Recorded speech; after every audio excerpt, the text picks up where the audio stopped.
My name is Victoria Monroe, and on the day my younger sister got married, my mother slapped me across the face in front of 200 guests, a string quartet, and a champagne fountain.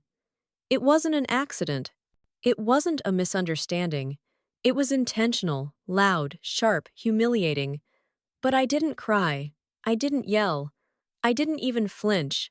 I just turned my face back to her cheek burning and stared.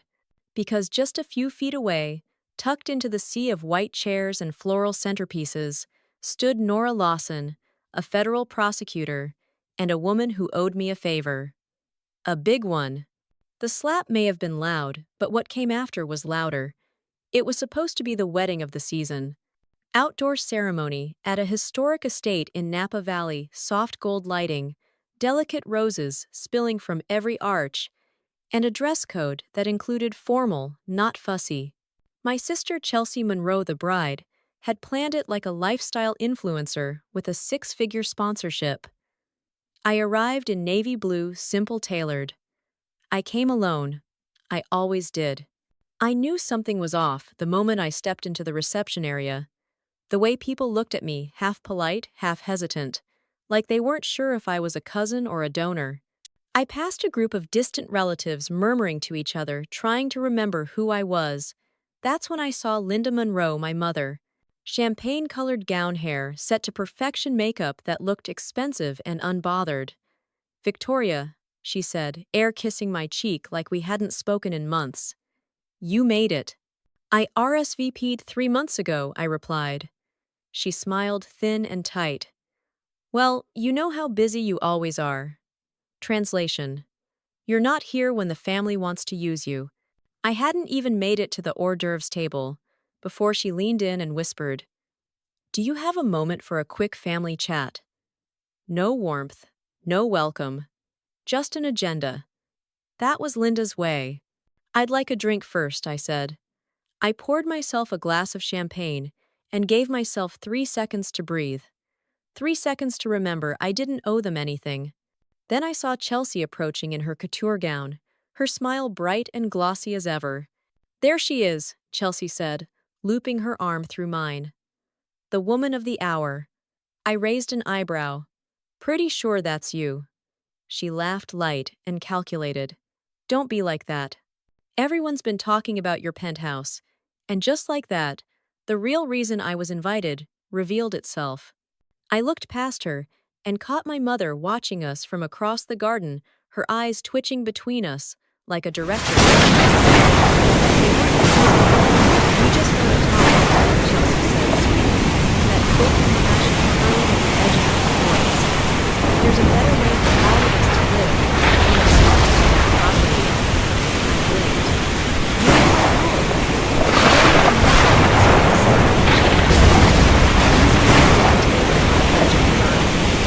We sat down, framed by roses and flowers. The conversation was anything but romantic. Victoria, my mother, and her sister, and the new visitors living life together. "That apartment of theirs, it's barely livable."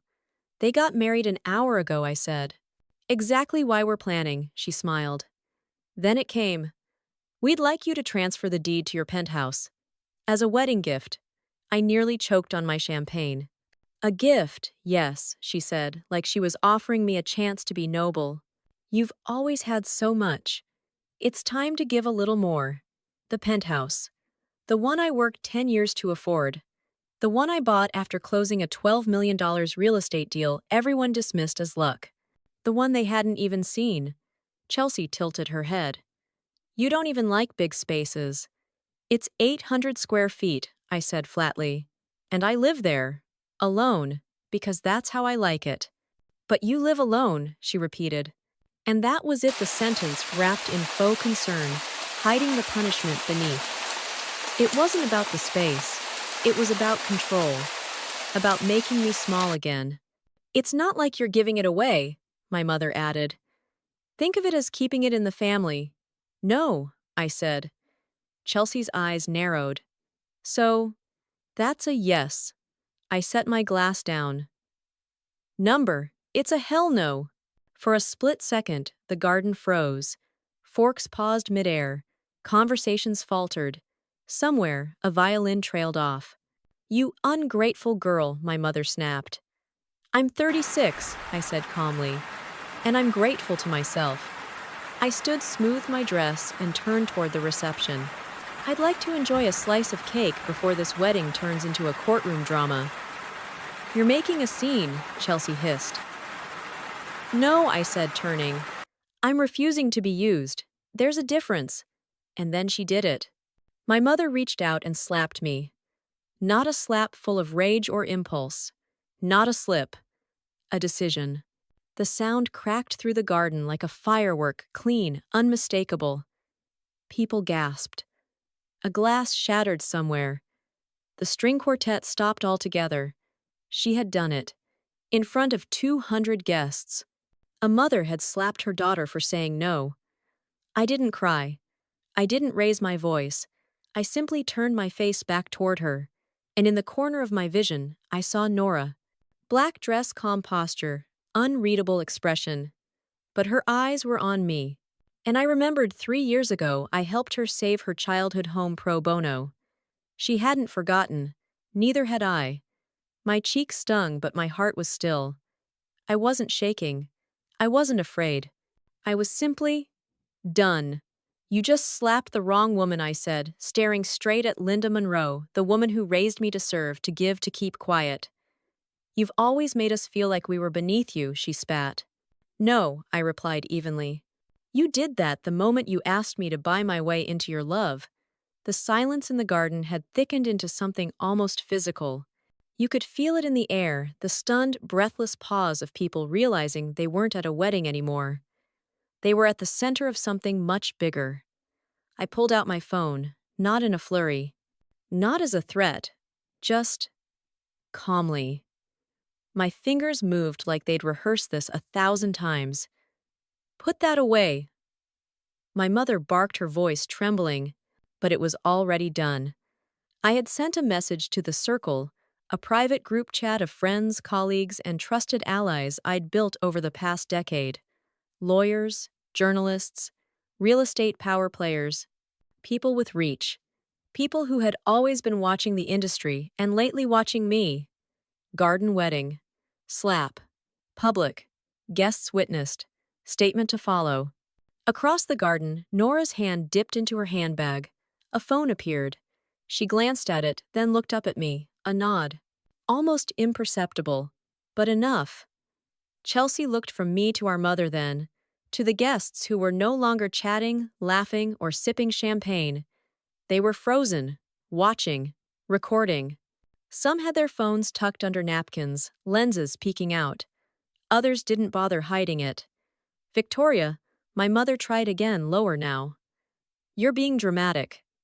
I didn't answer. I didn't need to. I was beyond negotiation. I found the contact list labeled Press Trusted. My assistant Claire had helped me build it for a potential profile months ago, back when I thought I might launch a small speaking circuit about women in high-stakes real estate. Back when I thought I could quietly inspire from the sidelines. Now I was at center stage. The messages poured in within minutes. One from Rachel Lane, columnist at the San Francisco Chronicle, saw what happened. "Want to comment? This could be a feature piece on family wealth and power." Another from Mark Torres, editor at Lux Property Weekly. "Still running your profile this month. Want us to include what happened today?" A third one from Clara Monroe. "No relation, but a defense attorney I hadn't seen in years. I was at table 6. You don't owe them anything. I stand with you." I blinked hard. Not from tears. From clarity. My world was shifting beneath me, and this time I wasn't scrambling to hold it together. I was watching it reshape into something I had waited for my entire life. "You think anyone's going to care?" My mother snapped, her confidence starting to slip. "You think your little tantrum is going to matter to real people, Linda?" A voice said firmly from behind her. We both turned. It was Nora Lawson, calm and composed, stepping out from the crowd like a shadow turning solid. Her heels didn't even make a sound on the lawn. "I care," she said. "Because I saw everything." My mother blinked. Excuse me, I saw you slap your daughter in front of 200 witnesses. I heard you belittle her. I watched your face. And who exactly are you? Linda asked, trying to muster that old edge. Nora reached into her bag and pulled out a small leather case. She flipped it open. Federal Prosecutor, Southern District of California. The words fell like a gavel. Dead silence followed. Even the wind seemed to pause. My mother's mouth opened, closed. Her lips trembled, but no sound came out. Chelsea looked pale, visibly shrinking in her gown. Her new husband, Ryan, was staring at the grass like he wanted to disappear into it. Phones began buzzing again. Guests were whispering, texting, and scrolling. The slap had already gone viral.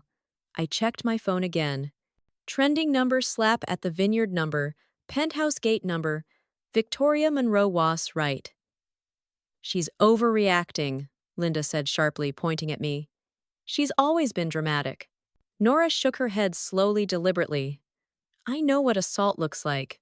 That slap wasn't frustration, it was control. You hit her because she refused to play her part. She's my daughter. And I'm someone who sees abuse in every courtroom I walk into, Nora replied. Family doesn't excuse violence. I wasn't sure when I started breathing more deeply. Maybe when I realized I wasn't alone. That the walls I had felt closing in were now collapsing behind me, not in front of me. I kept my voice quiet. I'm not covering for you anymore. The buzz of my phone was now constant. Messages. Mentions. A video someone had uploaded it already. I watched the numbers climb. A producer from a morning news show sent an email. This footage is deeply compelling. We'd love to speak with you. Even TMZ had picked it up. Mother of the bride slaps real estate mogul daughter in viral wedding clip. I wasn't proud. I wasn't smug. I was simply free. And maybe that's what made it so powerful. Guests started shifting in their seats, uncomfortable. A few were already sneaking off. The quartet had quietly packed up. The reception wasn't unraveling, it was evacuating. My mother tried again. You'll ruin your reputation. No, I said. You already tried that. Nora stepped forward. I wasn't planning to speak, she said loud enough for everyone to hear. But I can't stay silent. The crowd turned instinctively attentive. Her voice wasn't loud, but it had authority threaded through every word. I came here to celebrate a marriage, she said. Instead, I watched a woman get slapped across the face by her mother for refusing to hand over her home. That's not a private matter. That's a public one. That's cultural. She turned to my mother. Miss Monroe, you assaulted your daughter in front of a crowd, and I intend to see that it's not brushed aside. You're threatening me, my mother asked, voice almost cracking. I'm stating what happened, Nora replied. And what's already been recorded. Chelsea looked stunned, her hand gripping Ryan's so tightly he winced. Guests were still. No one dared sip their champagne. Nora turned to them. For those who don't know me, I'm Nora Lawson. I work for the U.S. Attorney's Office. I prosecute federal crimes. But more than that, I was once nearly stripped of everything I had because of family. And the woman you just watched get slapped saved me. She pointed at me. She didn't do it for money. She didn't do it for recognition. She did it because it was right. That moment. That exact second. I felt something shift in the air. Not sympathy. Not outrage. Respect, Nora continued. This isn't about real estate. It's about boundaries. About how women are punished when they stop shrinking to make others comfortable. She paused. Let it sit. Let the weight of it land. And some of us, she said, are done shrinking. The applause didn't erupt, it bloomed. Soft at first, unsure. A few scattered claps from the back. Someone is near the string lights, then louder, fuller. A law professor I hadn't seen in years nodded slowly as he stood and joined in. Clara from table, 6 clapped eyes locked on mine. Rachel Lane, the Chronicle reporter, didn't clap, she recorded. I didn't smile. I didn't cry. I just stood still, in the middle of a carefully curated dream unraveling at the seams. My mother's expression was stiff, an icy mask melting under pressure. Chelsea's perfect wedding day was slipping through her fingers like water through a sieve. Ryan, poor Ryan, was caught in the storm, sweating through his dress shirt, while his new in-laws tore each other apart on a very public stage. And I wasn't tearing anything apart. I was just refusing to hold the pieces together anymore. This was supposed to be my day, Chelsea muttered, almost to herself, her voice cracking. Nora turned to her. It still is. But the way you chose to begin your marriage with theft, coercion, and public humiliation says more than any vows could. Chelsea turned crimson. You don't understand, she doesn't even use that space, Nora cut her off. It's not your space to use. It was like watching a mirror shatter. Chelsea wasn't used to being corrected, especially not in front of a crowd. Especially not by someone like Nora, powerful, unbothered, bulletproof. Guests had stopped pretending now. Phones were openly recording. Whispers had become commentary. That was her mom. Is she suing? Didn't that woman help save that neighborhood from a bad developer? My phone buzzed again. A new message from Claire, my assistant. We've received 8 client inquiries since the video was posted. Want to prep a statement. Also, you're trending on Twitter and LinkedIn. I replied with steady fingers. No public comment yet. Grateful for support. Focus stays on work and integrity. I slipped the phone back into my clutch quietly, like I was sealing a vault. Across the lawn, I spotted my mother near the rose archway on her phone. Her voice was faint but tight with desperation. It was taken out of context, she said. It was just a slap. She's exaggerating. Just a slap. 3 words that would follow her for the rest of her life. Those 3 words were already in the headlines. Just a slap, the viral video that's exposing toxic family expectations. Real estate mogul refuses to be a sacrificial daughter. Wedding meltdown turns into cultural moment on Power Women. And boundaries. I looked at Nora. Still standing tall. Still unmoved. Do you want to leave? She asked softly. No, I said.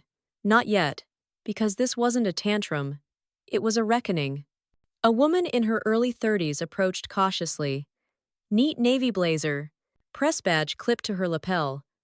Miss Monroe, she said gently. I'm with West Coast Legal Affairs. We've been following your arbitration cases. Would you consider an interview? I blinked. This was supposed to be my sister's wedding, I said. She smiled, sad and knowing. And yet no one's talking about the groom. Fair.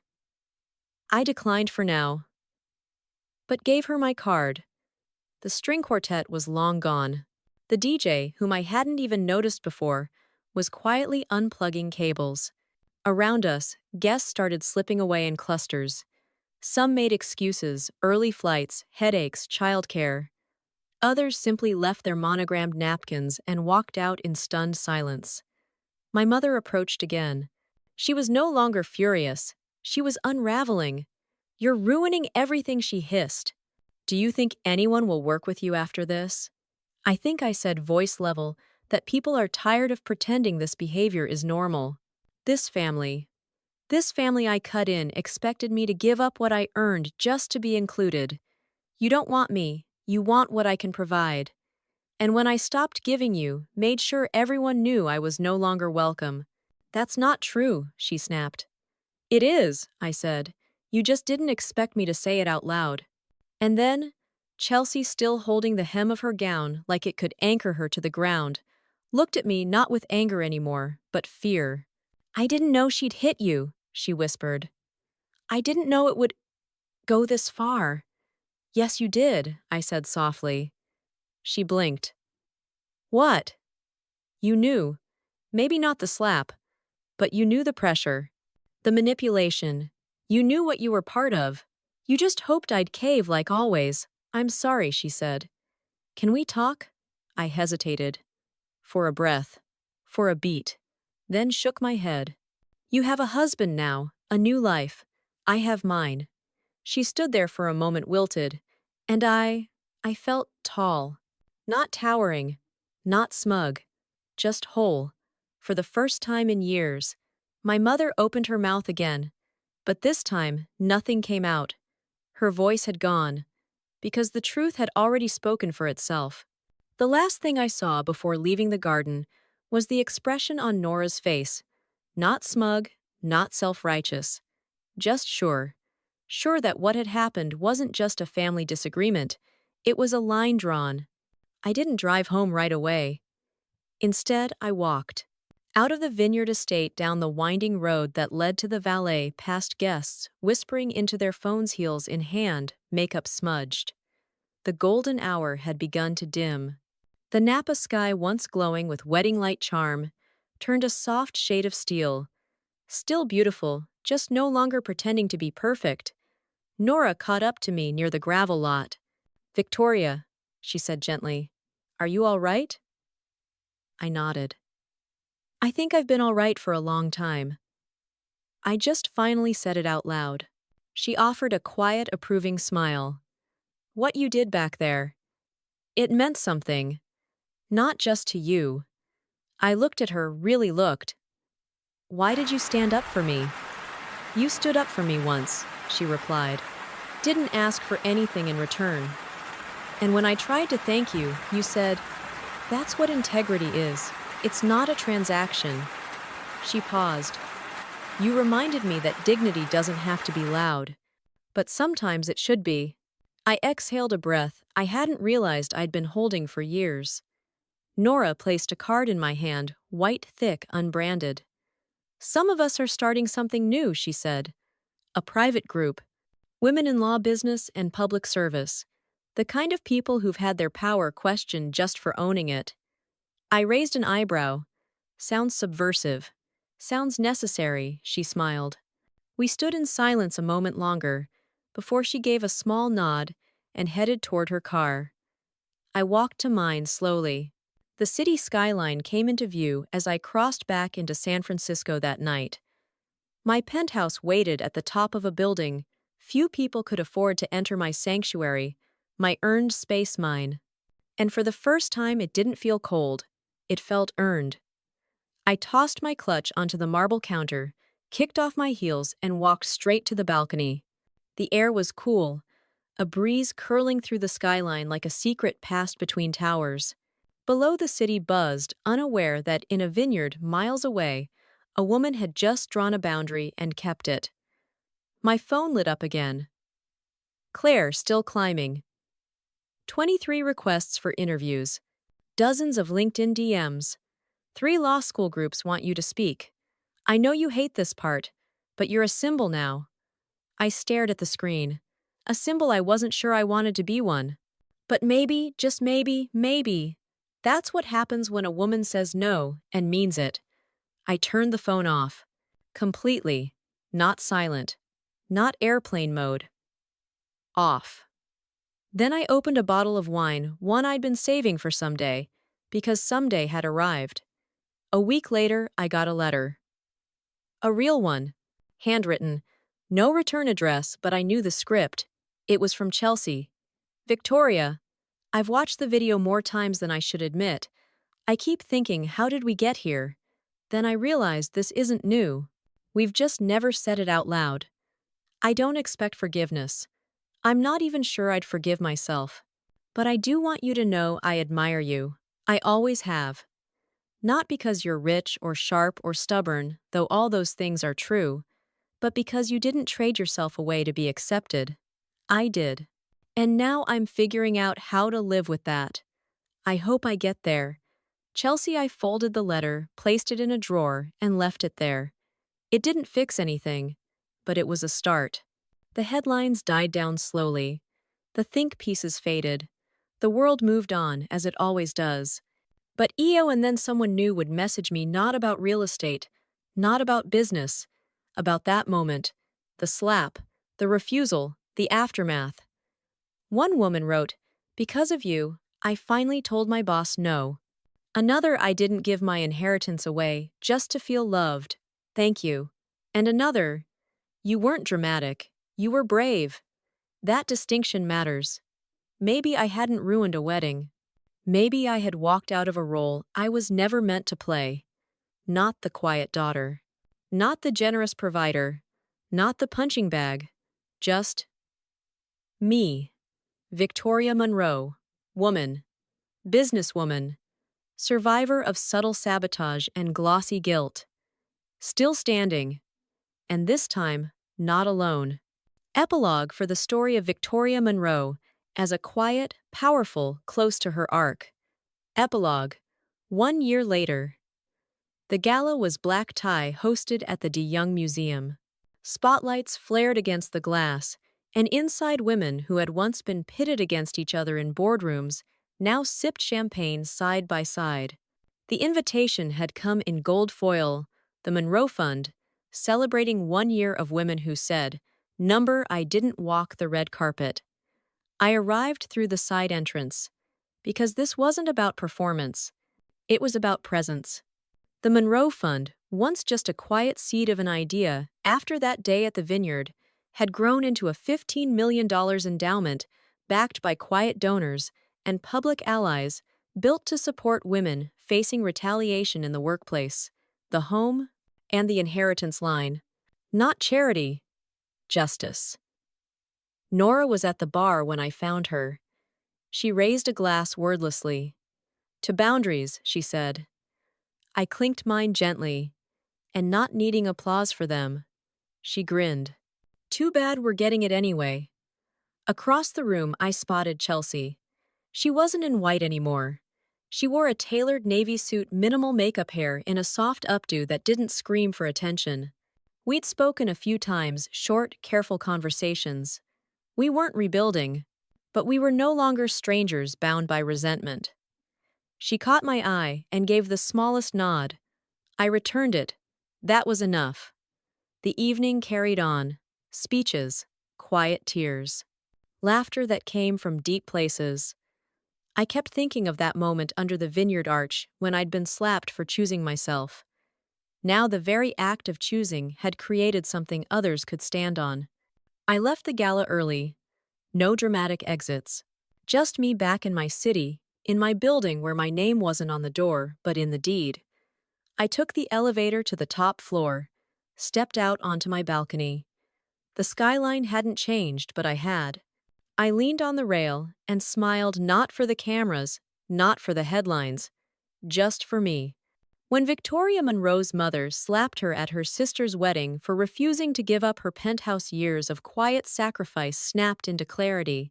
What began as a family meltdown in front of 200 guests became a viral moment of empowerment and the spark that ignited her legacy. In a world that expected her silence, she chose dignity, truth, and a future built on her terms.